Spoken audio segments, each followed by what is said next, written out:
கள்ளக்குறிச்சியில் உள்ள அரசு போக்குவரத்து கழக பணிமனை முன்பாக வேலைநிறுத்த போராட்டத்தில் ஈடுபட்டு வரும் போக்குவரத்து ஊழியர்கள் ஆர்ப்பாட்டத்தில் ஈடுபட்டனர். இந்த ஆர்ப்பாட்டத்தில் பேசிய ஓய்வு பெற்ற தொழிலாளர் முன்னேற்ற சங்க நிர்வாகி ஒருவர் 8000 போக்குவரத்து ஊழியர்கள் அகவிலைப்படி என்னவென்று தெரியாமல் இறந்து போய்விட்டனர் என்றும் அவர்களுடைய ஆவைகள் எல்லாம் போக்குவரத்து கழக பணிமனைகளில் சுத்திக் கொண்டிருக்கிறது என ஆவேசமாக கூறினார்.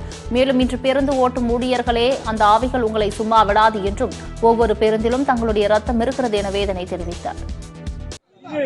ஆட்சி மாற்றத்திற்கான போராட்டம் அல்ல, எங்கள் வாய்க்கும் வயிற்றுக்கும் உள்ள போராட்டம். எங்கள் வயிற்றில் அடிக்கலாமா? 8 வருடம் உடல்களை சேர்ந்து 8000 தொழிலாளி இந்த அகவிலைப்படி என்ன என்று பார்க்காமல் இறந்து விட்டார்கள்.